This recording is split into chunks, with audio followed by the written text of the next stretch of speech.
ચલો લાસ્ટ લેક્ચરની અંદર મિત્રો આપણે વિકિરણ અને તરંગના દ્વૈત સ્વભાવની અંદર ડી બ્રોગલીનું અનુમાન એની પરિકલ્પના છે, હાઇપોથિસિસ છે, એનો આપણે સ્ટડી કરેલો. મિત્રો ડી બ્રોગલીની જે પરિકલ્પના હતી, હાઇપોથિસિસ હતી, એવી કંઈક હતી કે જો વિકિરણ બે સ્વભાવ ધરાવતું હોય તો કણ પણ બે સ્વભાવ ધરાવે છે. એટલે કે વિકિરણને અમુક સંજોગોમાં આપણે તરંગ તરીકે ને અમુક સંજોગોમાં કણ તરીકે લઈ શકતા હોય તો દ્રવ્ય કણ પણ અમુક સંજોગોમાં કણ અને અમુક સંજોગોમાં તરંગ તરીકે વર્તતું હોવું જોઈએ. આ એનું અનુમાન હતું.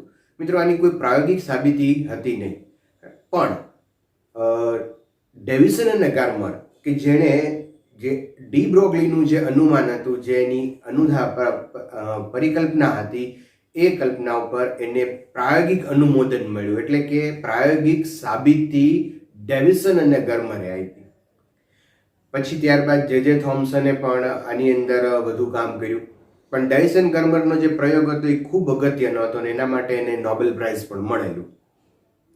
ઓકે, તો ડેવિસન ગાર્મરના પ્રયોગની આજે આપણે ચર્ચા કરવાના છીએ. અને આપણો જે મેઇન હેતુ છે ને, તમને ખ્યાલ હોવો જોઈએ કે આપણે શું કરવા જઈ રહ્યા છીએ. તો આપણો હેતુ એવો છે કે ઇલેક્ટ્રોન કે જેને વર્ષોથી આપણે કણ તરીકે સ્વીકારતા આવ્યા છીએ, એ ઇલેક્ટ્રોન અમુક સંજોગોમાં તરંગ તરીકે પણ વર્તી શકે છે. એવું કંઈક પ્રયોગ, એવું કંઈક સાબિતી આપણે આ ડેવિસન અને ગાર્મરના પ્રયોગ ઉપરથી આપવાના છીએ. તો પરીક્ષાની અંદર આપણે પૂછી શકાય તમને ડેવિસન અને ગાર્મરનો પ્રયોગ. તો અહીંયા જે થોડા કી પોઈન્ટ લખ્યા છે, સાથે સાથે આપણે એનું ડિસ્ક્રિપ્શન પણ કરતા જશું. તો આપણો હેતુ શું છે? હેતુ ખાસ મગજમાં રાખજો કે કણને તરંગ તરીકે આપણે સ્વીકારવું હોય તો એની પ્રાયોગિક સાબિતી છે એ અહીંયાથી આપણે મેળવવાના છીએ. બરાબર? તો એવું સાબિત અહીંયા કરી દઈશું લાસ્ટની અંદર કે કણ છે એ અમુક સંજોગોમાં તરંગ તરીકે પણ બિહેવ કરે છે. Okay, done. હવે આપણે શરૂ કરીએ આપણા પ્રેક્ટિકલ. તો પ્રેક્ટિકલની અંદર પહેલા થોડુંક જે અહીંયા ફિગર છે એને ડિસ્ક્રિપ્શન આપણે જોઈ લઈએ. તો મિત્રો સૌપ્રથમ અહીંયા તમે જુઓ છો કે એક ફિલામેન્ટ છે, સ્પ્રિંગ આકારનું એક ફિલામેન્ટ છે. ફિલામેન્ટ ની સાથે એક બેટરી જોડેલી છે જે ઓછા વીજ દબાણે છે, જેને લો ટેન્શન કહેવાય, જેનું પોટેન્શિયલ ઓછા વીજ દબાણે રાખેલું છે. અને એને ગરમ કરવામાં આવે એટલે ઉષ્મા જનિતની રીતથી આમાંથી ઇલેક્ટ્રોન ઉત્સર્જિત થાય. એ જે ઇલેક્ટ્રોન ઉત્સર્જિત થયો એ ઇલેક્ટ્રોનને અહીંયા એની પાતળી કિરણ પુંજ બનાવવામાં આવે, એક સ્લિટમાંથી એને પસાર કરવામાં આવે. બટ જ્યારે આમાંથી ઇલેક્ટ્રોન ઉત્સર્જિત થાય અને વચ્ચેથી જ્યારે આ સ્લિટમાંથી એની પાતળી કિરણ પુંજ બનાવે ત્યારે વચ્ચે એક હાઈ ટેન્શન, ખૂબ ઊંચું વીજ દબાણ છે એ આ ઇલેક્ટ્રોનને લાગુ પાડવામાં આવે છે. ઊંચું વીજ દબાણ લાગુ પાડવામાં આવે એટલે શું થાય કે જે ઇલેક્ટ્રોન વધારે પોટેન્શિયલ વાળા ક્ષેત્રમાંથી પસાર થાય ત્યારે એ ખૂબ વધારે ઉર્જા મેળવે અને પ્રવેગિત થાય. અને એ જે પ્રવેગિત થયેલો ઇલેક્ટ્રોન છે, આ નિકલનો સ્ફટિક રાખેલો છે, એ સ્ફટિક ઉપર અથડાય છે. અને ત્યાંથી અથડાય એટલે ઇલેક્ટ્રોન છે એ અહીંયા જુદી જુદી દિશાની અંદર એનું વિખેરણ થાય, જેને આપણે ફિઝિક્સની ભાષામાં વિવર્તન કહેશું. બરાબર? તો એ વિવર્તન, જુદી જુદી દિશામાં એનું વિવર્તન થશે. આ વિવર્તનને નોંધ કરવા માટે અહીંયા એક ડિટેક્ટર રાખેલું હોય છે. બરાબર? કે ઇલેક્ટ્રોનને કલેક્ટ કરે અને એની સાથે ગેલ્વેનોમીટર છે. ગેલ્વેનોમીટરનું વર્ક કરે છે કે જે ઇલેક્ટ્રોન એના ઉપર આવે એ ઇલેક્ટ્રોન ઉપરથી એ પ્રવાહનું કેટલો પ્રવાહ વહે છે એ ગેલ્વેનોમીટરમાંથી આપણે નોંધી શકીએ અને એના ઉપરથી આપણે ઇલેક્ટ્રોનની સંખ્યા પણ નોંધી શકીએ. બરાબર?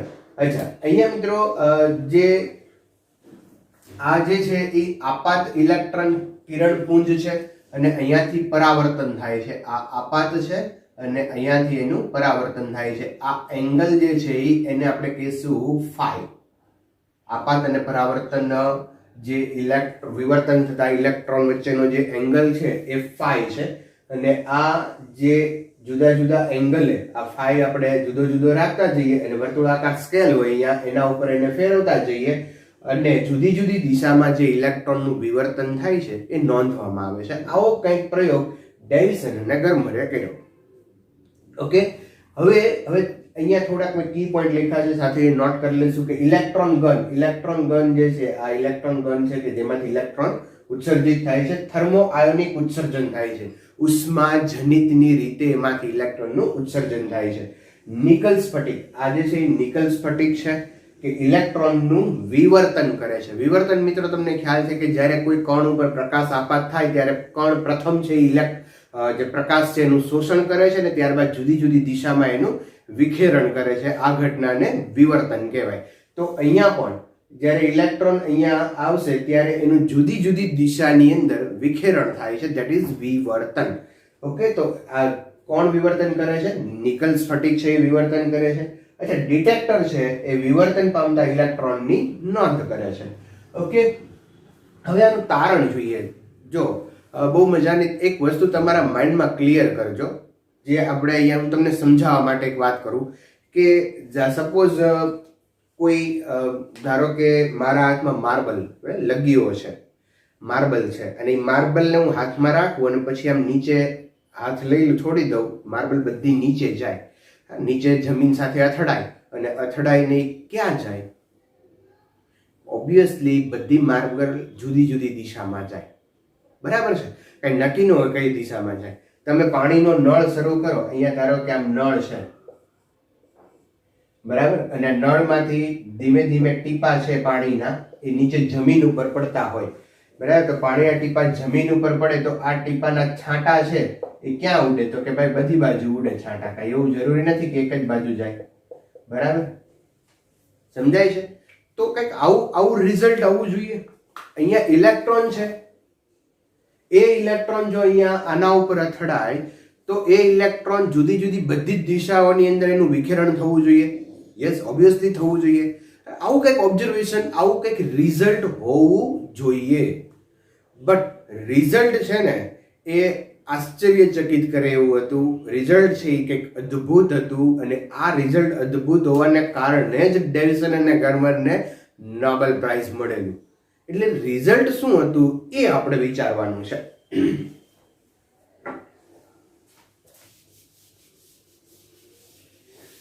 ઓકે, તો રિઝલ્ટ અહીંયા એવું હતું, જો મિત્રો, કે વિવર્તન પામતા ઇલેક્ટ્રોન અને એની તીવ્રતા, વિવર્તન પામતા ઇલેક્ટ્રોન માટેની તીવ્રતા I, જે ઇલેક્ટ્રોન અહીંયા વિવર્તન પામે છે જુદી જુદી દિશામાં, તીવ્રતા એટલે એવું માની લેજો સંખ્યા, વિવર્તન પામતા ઇલેક્ટ્રોનની સંખ્યા, અને વિવર્તન કોણ એટલે કયો? તો કે આ એંગલ, આપાત અને પરાવર્તિત વચ્ચેનો ખૂણો, એનો એક આલેખ દોરવામાં આવ્યો. ઓબ્ઝર્વેશન આવી રીતે કર્યું છે કે એનો એક આલેખ દોરવામાં આવ્યો. તીવ્રતા, ફરીવાર વિવર્તન પામતા ઇલેક્ટ્રોનની તીવ્રતા, ધેટ ઇઝ સંખ્યા. બરાબર, જુદા જુદા ખૂણે જે ઇલેક્ટ્રોન મળે છે ને એ સંખ્યા અને એંગલનો આલેખ દોર્યો.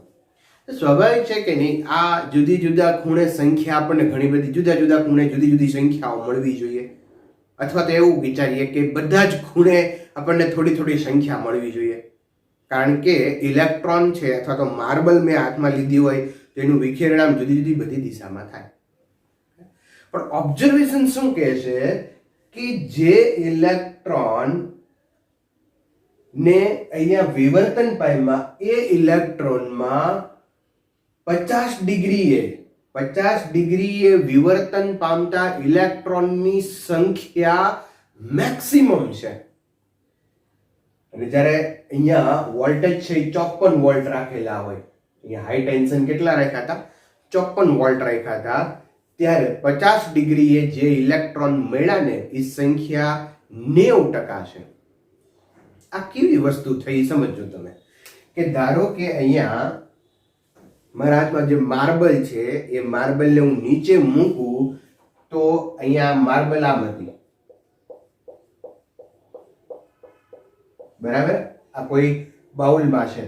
હવે અહીંયાથી તમે આમ તોડી નાખો છો બાઉલને, તો માર્બલ છે એ નીચે જમીન આરે ભટકાય છે, બરાબર. આમ માર્બલ આવી, જમીન આરે ભટકાણી, અને અહીંયા ધારો કે 100 માર્બલ હતી ને તો 95 માર્બલ આમ જ ગઈ. અહીંયા કોઈ કઈક ભાઈ ઉભા છે, બધી ભાઈના હાથમાં, 95 માર્બલ આમ ગઈ, બાકી 2-5 માર્બલ આડી અવળી ગઈ. આવું થાય. આ બધી માર્બલ આવી, બધી આમ જ ગઈ, 95% માર્બલ.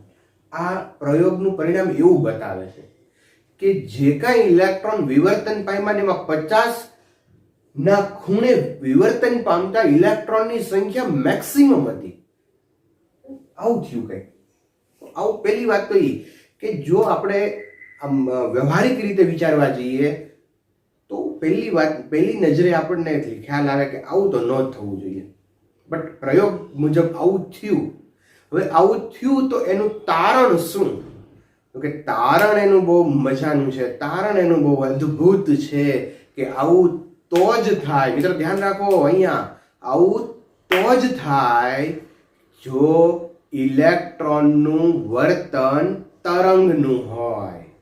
મિત્રો હું તમને એમ કહું કે અહીંયાથી કોઈ એક પ્રકાશનું કિરણ આવે છે અને એ કિરણ અહીંયા ભટકાઈને આમ ગયું તો તમને કોઈ નવાઈ નહીં લાગે, કારણ કે પ્રકાશનું તરંગ છે તો તરંગ છે તો એ આવીને એક બાજુ જ જશે. બરાબર, આમ જ જાય. તરંગ છે એટલે આપણે કહેવામાં કોઈ વાંધો નહીં. પણ અહીંયા જો કણ લીધા હોત, ઇલેક્ટ્રોનને કણ તરીકે લીધા હોય, એને હું એમ કહું કે અહીંયા માર્બલ મૂકવું અને બધી દિશામાં ન જાય, ખાલી આમ ભટકાઈને એક જ દિશામાં ગઈ. બરાબર, પાણીનો નળ અહીંયા શરૂ કરો અને છાંટા બધા તમારા ઉપર જ ઉડ્યા, બાજુવાળાને કોઈ ન ઉડ્યા, તો નવાઈ લાગે જ. અને અહીંયા એ જ વસ્તુ, એ જ પરિણામ હતું અને એટલે જ નવાઈ હતી કે આ ઇલેક્ટ્રોન કોઈ એક ખૂણે, કયા 50ના ખૂણે જ વિવર્તન પામ્યા. એટલે એવું કહી શકાણું મિત્રો કે ઇલેક્ટ્રોન છે એ આ સંજોગોમાં તરંગ તરીકે બિહેવ કરતા હોવા જોઈએ. આ ઇલેક્ટ્રોન છે એ કેવી રીતે બિહેવ કરતા હોવા જોઈએ? તરંગ તરીકે બિહેવ કરતા હોવા જોઈએ. તો અલ્ટિમેટલી અહીંયા એવું સાબિત થયું. બરાબર, ફરીવાર સમજો ખાલી મિત્રો, આનું તારણ શું આવ્યું અહીંયા? તો કે તારણ, અચ્છા આટલું બધું તમારે લખવાનું નથી, તમારે ખાલી એટલી જ વાત કરવાની છે કે અહીંયા 50 ડિગ્રી અને 54 વોલ્ટે તીવ્રતા છે એ મેક્સિમમ છે. એનો અર્થ એવો થાય કે ઇલેક્ટ્રોનનું વર્તન તરંગ જેવું છે. અચ્છા, આ સિવાય મિત્રો બીજા ઘણા બધા પ્રયોગો કર્યા. 44 વોલ્ટ થી લઈને 68 વોલ્ટ, 44 થી 68 વોલ્ટ સુધીના જુદા જુદા પ્રયોગો કરવામાં આવ્યા. અને આ પ્રયોગોની અંદર એના આલેખો જોઈએ તો દરેક વખતે કંઈક આવું બનતું હતું કે કોઈ એક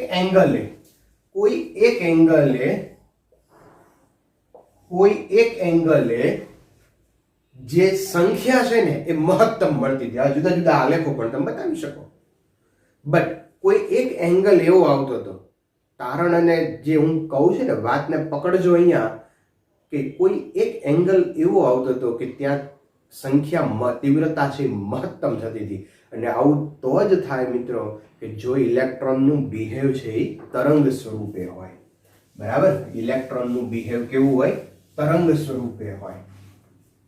અચ્છા, અને આ જે મેં અહીંયા જે દોર્યો છે 54 વોલ્ટ અને 50 ડિગ્રી માટે છે. આવો આલેખ પણ ઘણીવાર બતાવતા હોઈએ છે મિત્રો કે અહીંયા આ જે છે એ એંગલ છે એ 50 ડિગ્રી અને વોલ્ટેજ છે એ 54 વોલ્ટ. તો અહીંયા સંખ્યા છે એ આપણને મેક્સિમમ મળે છે. ઓકે, અહીંયા એક વાત એ થઈ ગઈ, આ જે છે ને આમ અનુમાન કહેવાય, પ્રયોગ કહેવાય, મેથેમેટિકલી પ્રૂવ તો કરવું પડે કે આ અહીંયા ઇલેક્ટ્રોનનું બિહેવ છે એ કેવું આવી ગયું? તરંગ સ્વરૂપે આવ્યું. ઇલેક્ટ્રોનનું બિહેવ તરંગ સ્વરૂપ. હવે તરંગ સ્વરૂપ હોય તો એને તરંગ લંબાઈ હોવી જોઈએ, અને તરંગ લંબાઈ કોના ક્રમની હોવી જોઈએ? એંગસ્ટ્રોમ, નેનોમીટર માપી શકાય એવા ક્રમની હોવી જોઈએ. લાસ્ટ લેક્ચરની અંદર આપણે આપણી તરંગ લંબાઈ માપેલી, બરાબર, અને લગભગ 10⁻32 ના ઓર્ડરમાં આવી હતી. એટલે આપણે તરંગ લંબાઈ માપી શકતા નથી, અને પરિણામ એવું આવ્યું હતું કે આપણે એને કારણે તરંગનો સ્વભાવ આપણે ધરાવતા નથી. આપણે કણ છીએ અને કણ જ રહેતા હોઈએ છીએ, આપણે બે પ્રકૃતિ ધરાવતા નથી. બટ હવે જો આ ઇલેક્ટ્રોન તરંગ સ્વરૂપે વર્તતું હોય તો એની તરંગ લંબાઈ કેટલી? તો અહીંયા આપણે લાસ્ટ લેક્ચરની અંદર એક આવું ફોર્મ્યુલા લીધી હતી, તરંગ લંબાઈ lambda is equal to h upon p और 1.22 ઇન્ટુ રૂટ વી, આવું કંઈક આપણે એક ફોર્મ્યુલા લીધી હતી. 1.227 આઈ થિંક √227 હતું અને અપોન રૂટ વી. અચ્છા, વી ની વેલ્યુ મૂકીએ આપણે. વી ની વેલ્યુ મૂકીએ અહીંયા તમે મૂકશો 54 વોલ્ટ, અને 54 વોલ્ટ અહીંયા આ પાછું લેમ્બડા છે એંગસ્ટ્રોમમાં હશે. 54 વોલ્ટ મૂકશું તો આનો આન્સર લગભગ નિયરલી ઇક્વલ ટુ 0.167 નેનોમીટર આવે છે. બરાબર, અહીંયા કેટલા મૂકશો તમે? 54 વોલ્ટ આસપાસ અથવા તો 50 વોલ્ટ વોટેવર મૂકો તમે તો 0.6167 નેનોમીટર. કોની તરંગ લંબાઈ આવી? આ ઓહો, ઇલેક્ટ્રોનની તરંગ લંબાઈ આવી. અને ઇલેક્ટ્રોનની તરંગ લંબાઈ આટલી હોય તો એ માપી શકાય અને એવું અલ્ટિમેટલી આપણે કહી શકીએ કે આ ઇલેક્ટ્રોન છે એ તરંગ તરીકે બિહેવ કરે છે. મિત્રો, આ વસ્તુને એક કેમિસ્ટ્રીની અંદર તમે બ્રેગ્સ લો, બ્રેગનું સમીકરણ ભણ્યા હશો.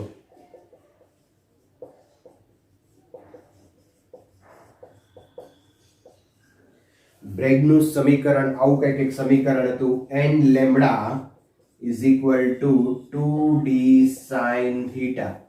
બરાબર, થોડીક ડિટેલમાં ડિસ્કશન કરીએ. મિત્રો, બ્રેગનું સમીકરણ n lambda is equal to 2d sin theta કેમિસ્ટ્રીમાં આવ્યું છે. આપણે અહીંયા એક ખાલી એક નાની એમથી એવી વાત કરી છે કે જેવી રીતે સ્ફટિકમાં એક્સરે નું વિવર્તન થાય છે એ પ્રયોગના પરિણામો એના આધારે અહીંયા એવું કહી શકાય કે આ ઇલેક્ટ્રોન છે તરંગ સ્વરૂપ ધરાવે છે. બટ તમને થોડીક તો બ્રેગના નિયમ અને સ્ફટિક ઉપરથી વિવર્તન છે એનો આઈડિયા હોવો જોઈએ.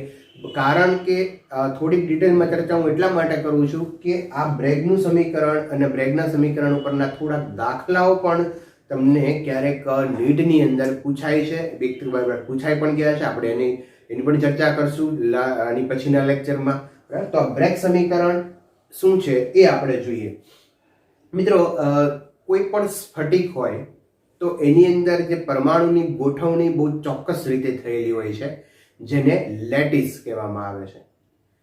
સ્ફટિકની અંદર પરમાણુની યોગ્ય જે ગોઠવણી છે એને લેટિસ કહીશું. તો આ લેટિસ, અહીંયા હું થોડા લેટિસ પોઈન્ટ બતાવું. આ ફર્સ્ટ લેયર છે, સેકન્ડ લેયર છે, થર્ડ લેયર છે. આવા ઘણા બધા લેયરો સુટેબલ રીતે, યોગ્ય રીતે, ડિસિપ્લિનમાં જો ગોઠવાયેલા હોય તો એને આપણે સ્ફટિક કહીએ છીએ. અચ્છા, હવે એક વસ્તુ ધ્યાન રાખશું કે આ બે જે પરમાણુઓ છે અથવા અણુઓ જે છે એની વચ્ચેનું અંતર હું કેપિટલ ડી લઉં. હવે બ્રેગનો નિયમ કંઈક એવું કહેતો હતો કે આપણે બે પરમાણુ વચ્ચેનું જે અંતર અથવા તો બે પરમાણુની ત્રિજ્યા જાણવી છે. પરમાણુની ત્રિજ્યા જાણવી હોય તો શું કરવું પડે? ધારો કે આ બે પરમાણુઓ છે, બરાબર, અને બે પરમાણુ વચ્ચેનું જે અંતર છે એને હું સ્મોલ ડી કહું. બરાબર, તો જો સ્મોલ ડી તમે જાણી લો તો એની ત્રિજ્યા છે એ જાણવી બહુ સિમ્પલ થઈ જાય. બરાબર, આ બે પરમાણુ વચ્ચેનું અંતર છે અને એ બે પરમાણુ વચ્ચેનું અંતરને આપણે શું કહેશું મિત્રો? Small D. અહીંયા મેં જુદા જુદા બહુ અલગ અલગ બતાવ્યા છે આપણને સમજાય એટલા માટે. બરાબર, તો બે પરમાણુ વચ્ચેનું અંતર છે એ સ્મોલ ડી છે અને સ્મોલ ડી આપણે જો જાણી લઈએ તો ઓબ્વિયસલી તમે પરમાણુની ત્રિજ્યા છે બહુ ઇઝીલી ફાઇન્ડ કરી શકો. આવું બ્રેગ્સ લો કીધું હતું. તો બ્રેગે એવું કર્યું કે હવે અહીંયા આ બે વચ્ચેનું અંતર માપવા માટે આપણે માપવું હોય તો કે ફૂટપટ્ટીથી તો માપી ન હોય કે, કારણ કે આ અંતર બહુ નાના હોય. બરાબર, એટલે એના માટે આપણે એક્સરે નો ઉપયોગ કરશું. કારણ કે એક્સરે જે છે ને એ એની વેવલેન્થ નાની છે, તરંગ લંબાઈ છે એ બહુ નાની છે, એટલે એની ફ્રીક્વન્સી આવૃત્તિ મોટી હોય, ને આવૃત્તિ મોટી હોય એટલે એની ઉર્જા વધારે હોય. તો આવા વધારે ઉર્જાવાળા તરંગો છે ને એ આની અંદર એને પેનાટ્રેટ કરી શકે, એને ભેદીને અંદર જઈ શકે, અને અંદર જાય તો જ આપણને આ બે વચ્ચેનું અંતર મળે.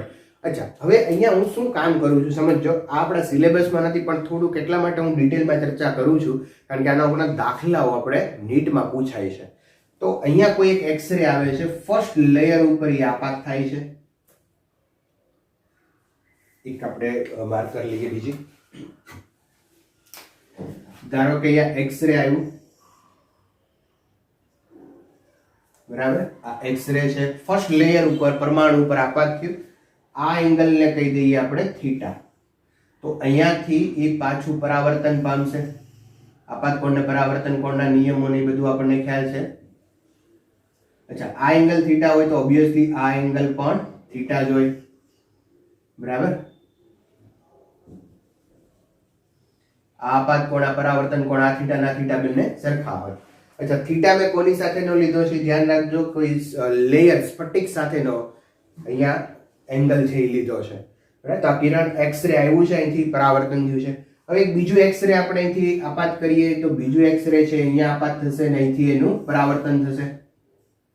બરાબર છે. અચ્છા, હવે આપણે શું કામ કરવાનું છે તો કે આપણે આ ડિસ્ટન્સ ગોતવાનું છે. કયું? આ રહ્યું આ ડિસ્ટન્સ, જેને આપણે સ્મોલ ડી કહીએ છીએ. અચ્છા, એ ડિસ્ટન્સ ફાઇન્ડ કરવું હોય તો એક કામ હું કરું છું કે આ જે પરાવર્તિત કિરણ છે ત્યાંથી એક લંબ દોરી દઉં.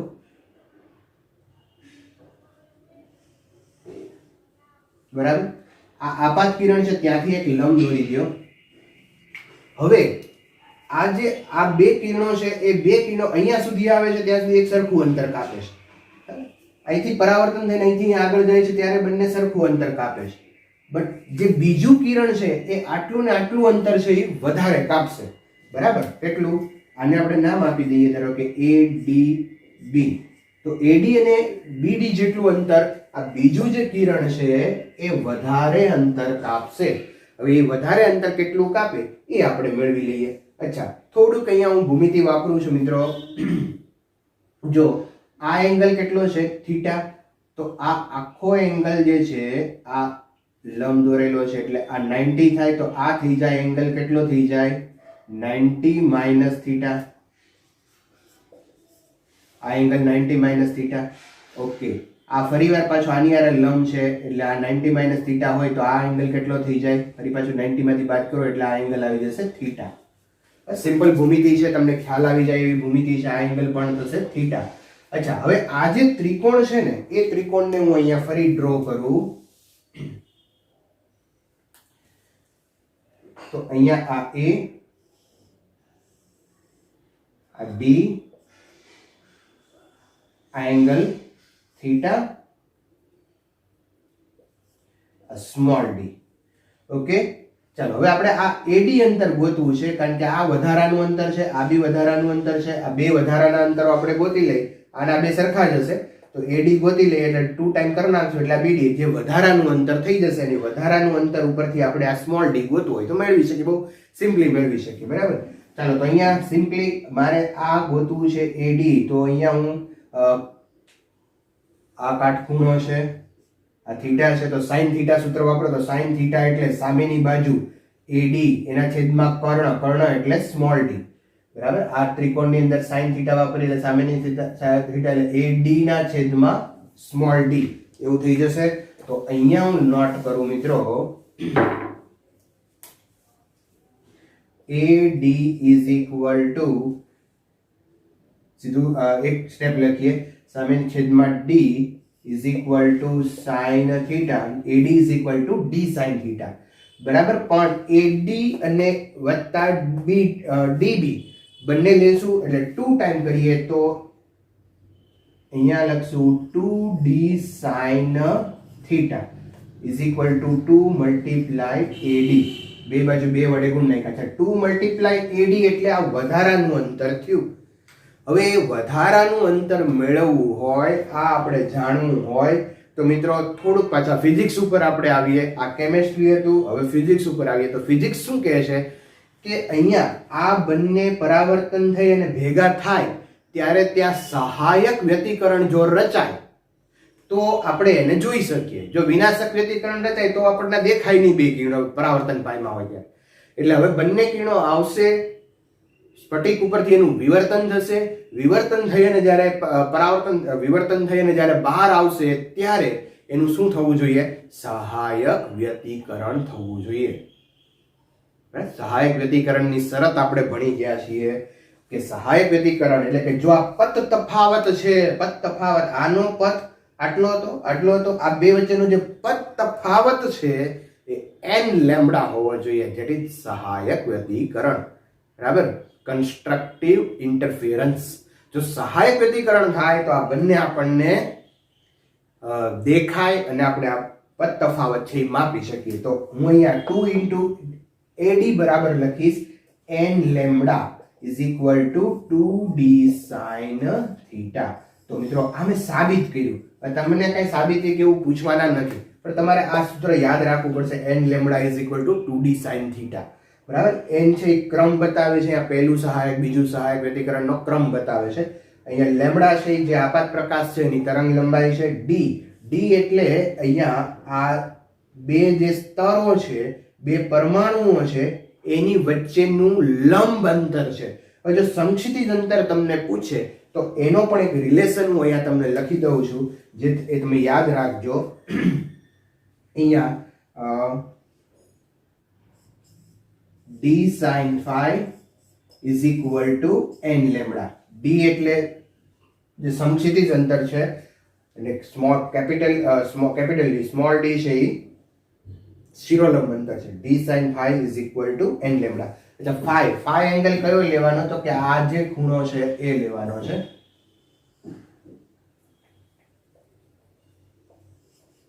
આપાત તરંગ અને પરાવર્તન વચ્ચેનો ખૂણો છે. આપાત તરંગ અને પરાવર્તન વચ્ચેનો ખૂણો છે એ આપણે phi લેવાનો છે. ઓકે, ચાલો phi અને થીટા વચ્ચેનો એક રિલેશન પણ તમને અહીંયા મળી જાય. જો આ આખું જે છે એ 180 છે, એ 180 માંથી આ થીટા બાદ કરી નાખો એટલે phi મળે. તો આપણે એક રિલેશન આપણે યાદ રાખશું અહીંયા મિત્રો. phi is equal to 180 minus 2 theta. phi is equal to 180 minus 2 theta. Okay, તો આ એક વસ્તુ યાદ રાખજો. આના ઉપરના પ્રોબ્લેમ્સ છે એ આપણે નેક્સ્ટ લેક્ચરની અંદર સોલ્વ કરશું. તો મિત્રો અહીંયા અલ્ટિમેટલી એવું આપણે સાબિત કર્યું, ડેવિસન અને ગાર્મરે ખરેખર તો સાબિત કર્યું છે કે ઇલેક્ટ્રોન છે એ તરંગ સ્વરૂપ પણ ધરાવી શકે છે. તો અહીંયા જે ડી બ્રોગલીનો અનુમાન હતું, જે ડી બ્રોગલીની પરિકલ્પના હતી એને અનુમોદન મળ્યું. એની સાબિતી અહીંયા ડેવિસન અને ગાર્મરે આપી. તો આટલી વસ્તુ તમારા મગજમાં ખાસ ક્લિયર કરીને રાખવાની. નેક્સ્ટ લેક્ચરની અંદર આપણે આને લગતા પ્રોબ્લેમ્સ છે એ સોલ્વ કરશું. ઓકે, તો અહીંયા આપણે ટકીએ, તક કે લીએ ટેક કેર.